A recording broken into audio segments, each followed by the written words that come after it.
The first man on the wall almost always died. Everyone knew it, and still they ran toward the ladder. In a siege, the wall was not just stone. It was height, exposure, waiting defenders, and time slowing down as missiles cut the air. To reach the top, a soldier had to cross open ground, climb in full view, and arrive exhausted, alone, and outnumbered. No shield wall, no formation, just one body against many. Most armies treated that moment as a problem to survive. Rome turned it into a competition. Men did not draw back. They argued, they shoved forward, they demanded the chance to go first. Because somewhere above that wall waited something worth more than survival. A reward so powerful that it made fear negotiable. This was not madness, it was calculation. The first man up could decide the fate of an entire city. If he failed, nothing changed. If he held for seconds, everything could collapse at once. Sieges that might last weeks could end in moments. Armies knew this, commanders knew it, and Rome built an incentive around that truth. But here is the part that feels alien to us. They did not promise safety. They did not promise survival. They promised status. Somewhere in the Roman world, a symbol existed that could lift a man out of anonymity, flood him with wealth, and rewrite his family's future. It was rare, it was visible, and it could only be earned in the most exposed place on the battlefield. One man, one climb, one chance. Sources describe soldiers pushing through wounds and exhaustion, not to escape the wall, but to reach it first. Not because they were ordered to, but because someone else might beat them to it. And once, during a siege in Spain, that competition nearly turned violent after the city had already fallen. Two men claimed the same impossible moment. Their units took sides, tempers flared. Rome had won the battle, but almost lost control of its own army. Why would a system encourage this? What was so valuable that men would gamble their lives for it? And how could a single step onto a wall be worth more than coming home alive? In the next chapter, we step into one morning in 209 BC, when Rome tested this idea to its absolute limit together. At dawn in 209 BC, the Roman army reached New Carthage in Spain.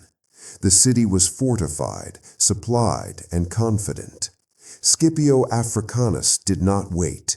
The Romans attacked from the east and south that morning, driving toward the walls with ladders and towers. It failed. The defenders held, missiles fell, and Scipio pulled his men back. That should have been the end of it for the day. It wasn't. Scipio ordered another assault the same day. The defenders had already spent much of their ammunition in the first fight. When the Romans returned, now pressing from three sides, the city faced a choice: spread thin everywhere or concentrate where the pressure felt strongest. They chose wrong. To hold the eastern and southern approaches, the defenders stripped forces from the north wall. From their perspective, it was safe. A lagoon protected that side, shallow, exposed, and assumed to be impassable under pressure. Scipio had planned for exactly this. While the main force kept the defenders fixed, he sent 500 picked men across the lagoon to the north. They moved quietly. They climbed where no one was watching, and they reached the wall. This was the moment Rome gambled everything. If those men were seen, they would be cut down. If they failed to gain purchase, the second assault would stall. Time mattered. Scipio knew relief forces could arrive within days. He did not have weeks. He may not even have had a full week. The gamble worked. The northern wall was breached from the inside. Gates on the eastern side were opened. Once Roman troops poured through, resistance collapsed quickly. New Carthage fell not because Rome was stronger everywhere, but because it was faster at the decisive point. The battle was over. The danger was not. Because when the dust settled, a new conflict surfaced, one Rome had not expected. Two soldiers claimed to have been first onto the wall, and what they were claiming mattered enough to threaten order inside a victorious army. Command decisions ended the siege, but human ambition now filled the vacuum. Victory did not cool emotions, it sharpened them. In Roman armies, recognition was not abstract, it was visible, transferable, and limited. Only one man could own it. That scarcity turned success into a spark inside the ranks. To see why that claim mattered, we have to meet the men and the prize that set them against each other. When the fighting stopped, Rome had won the city, but it had not settled the question that mattered most to the men who climbed the wall. Two soldiers stepped forward with the same claim. One was Quintus Trebellius, a centurion from the 4th Legion. He had crossed the lagoon with the northern detachment, climbed where no one expected an attack, and survived long enough to secure the breach. The other was Sextus Digitus, a marine.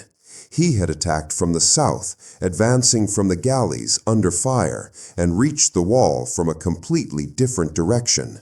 Both said the same thing: I was first. In another army, this might have ended with a quiet argument or a note in a report. In a Roman army, it nearly turned into something far worse. Their units backed them. Legionnaires lined up behind Trebellius. Marines stood with Digitus. Voices rose. Accusations followed. Rome had taken the city, but discipline began to fray. Victory did not calm them. It sharpened the stakes. Because this was not about pride alone. It was about recognition that could only go to one man. In Roman warfare, being first was not symbolic. It was legal, public, and rewarded. If Trebellius was recognized, Digitus lost everything that came with it. If Digitus won, the centurion's claim vanished just as completely. Scipio Africanus understood the danger immediately. A dispute like this could not be ignored. But choosing one man outright risked alienating the other and his unit. So Scipio did something unusual. He appointed 3 arbiters. Their decision was careful and political. They ruled that both men had entered the wall at the same time. Both claims would stand. Both would be honored. Rome avoided a fight by breaking its own rule. Normally, only one man could be recognized as first. Scarcity was the point. Yet in this case, the potential cost of enforcing that rule outweighed tradition. The prize was powerful enough to threaten cohesion. That alone tells us how much it mattered. Because the argument was never really about who climbed faster. It was about access to something that could change a life permanently. A symbol so rare that soldiers were willing to risk punishment, injury, and even death to claim it. And we still have not named it. To understand why this nearly broke the army apart, we have to look at the prize itself and why Rome designed it to be fought over. The prize they were fighting over was called the Corona Muralis, the mural crown. It was not large. It was not practical. According to Roman writers, it was a golden crown shaped like a city wall, edged with small battlements. But its size was irrelevant. What mattered was what it announced to everyone who saw it. This man was first. The corona muralis was one of Rome's rarest military decorations. It could only be awarded to the soldier who first mounted an enemy wall during a siege. Not one of the first, not part of the group, the first. That restriction was deliberate. Scarcity gave it power. Those who did succeed, however, did not just receive a symbol. Multiple sources describe tangible rewards, public recognition, significant financial compensation, and a reputation that followed a man long after the campaign ended. In a society where status was visible and memory mattered, the crown acted like a permanent signal. Importantly, the corona muralis was not restricted by rank, at least in the Republican period. A Marine could receive it, a legionary could receive it, even a centurion could claim it. What mattered was the moment on the wall, not who you were before it. That said, rank still played a role. A single man could not hold a wall alone. Centurions often had better odds because they had soldiers supporting them, men covering them with missiles, steadying ladders, and buying them seconds at the top. Those seconds could mean the difference between history and obscurity. The crown celebrated individual courage, but it was earned through collective effort. And that was precisely the point. By rewarding the most dangerous moment of a siege, Rome encouraged men to break the stalemate quickly. One successful climb could end days or weeks of fighting. From the army's perspective, the reward was cheaper than delay. From the soldier's perspective, it was a lottery with terrible odds and life-changing returns. But the crown only had meaning because of the society that measured men by it. To understand why Rome built rewards like this, we have to step away from the wall and into Roman life itself. To understand why men risked everything for the corona muralis, you have to understand what Roman society rewarded and what it ignored. In Rome, military success was not separate from political life. The same men who commanded armies competed for influence at home. Victories were not private achievements, they were public currency. Roman writers use the word virtus to describe this ideal. It is often translated as virtue, but that misses the point. Virtus meant visible courage, proven bravery, excellence shown under pressure. It was not what you claimed to be, it was what others had seen you do.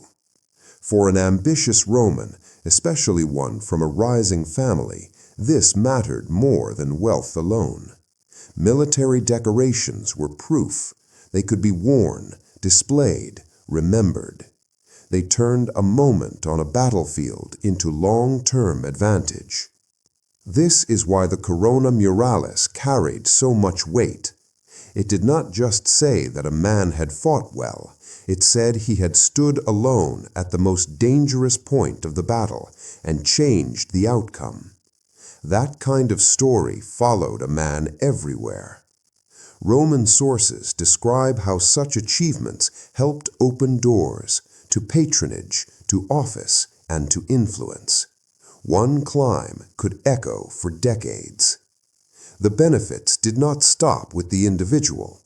Roman families were collective projects. A single decorated ancestor could raise the standing of an entire lineage.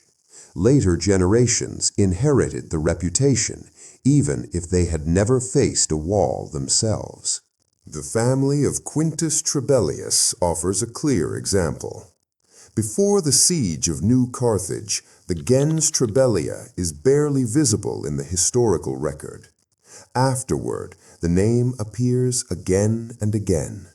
Within a few generations, members of the family reached Rome's highest offices.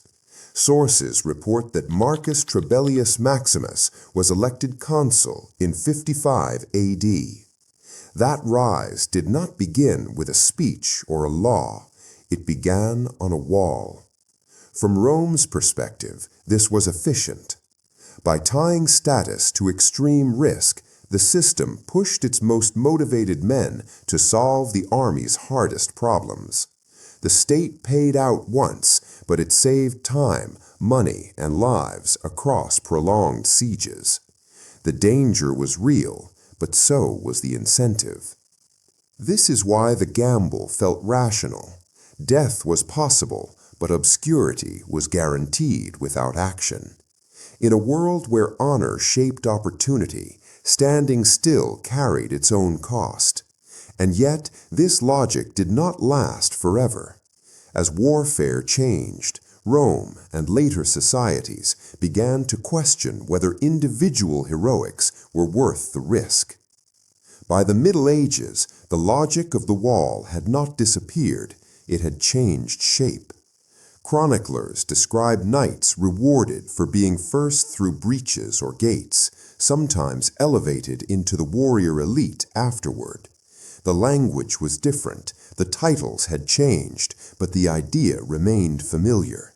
Extreme risk could still purchase status. Individual courage was still visible, still rewarded. The family of Quintus Trebellius offers a clear example. Before the siege of New Carthage, the gens Trebellia is barely visible in the historical record. Afterward, the name appears again and again. Within a few generations, members of the family reached Rome's highest offices. Sources report that Marcus Trebellius Maximus was elected consul in 55 AD. That rise did not begin with a speech or a law. It began on a wall. From Rome's perspective, this was efficient. By tying status to extreme risk, the system pushed its most motivated men to solve the army's hardest problems. The state paid out once, but it saved time, money, and lives across prolonged sieges. The danger was real, but so was the incentive. This is why the gamble felt rational. Death was possible, but obscurity was guaranteed without action. In a world where honor shaped opportunity, standing still carried its own cost. And yet, this logic did not last forever. As warfare changed, Rome and later societies began to question whether individual heroics were worth the risk. By the Middle Ages, the logic of the wall had not disappeared, it had changed shape. Chroniclers describe knights rewarded for being first through breaches or gates, sometimes elevated into the warrior elite afterward. The language was different, the titles had changed, but the idea remained familiar. Extreme risk could still purchase status. Individual courage was still visible, still rewarded. But warfare was evolving. Armies grew larger, weapons grew deadlier, formations mattered more than moments. As time went on, the most dangerous acts became less useful to commanders. A single man breaking ahead of the line no longer solved the battle, it disrupted it. What once ended sieges now endangered armies. By the early modern period, discipline replaced spectacle. Coordinated assaults mattered more than personal bravery. Standing out became a liability. Systems that once celebrated individual risk began to punish it instead. The reward structure shifted. Honor was no longer tied to being first alone. It was tied to holding formation, following orders, surviving as a unit. The wall was no longer a ladder for ambition. It was just another obstacle. Courage did not disappear, but it stopped paying the same way. Looking back, the Roman system feels extreme, but it was consistent. Rome rewarded exactly what it needed in that moment of history: speed over safety, resolution over endurance, men who would accept terrible odds if the return was large enough. That is the uncomfortable truth beneath the story of the Corona Murales. These soldiers were not reckless, they were rational inside the system they lived in. The wall was deadly, but obscurity was permanent. Every society builds incentives. Every system decides what kind of risk it will reward. Rome chose to concentrate danger into a single moment and pay handsomely for it. For a time, it worked. Then the battlefield changed, and with it, the price of courage.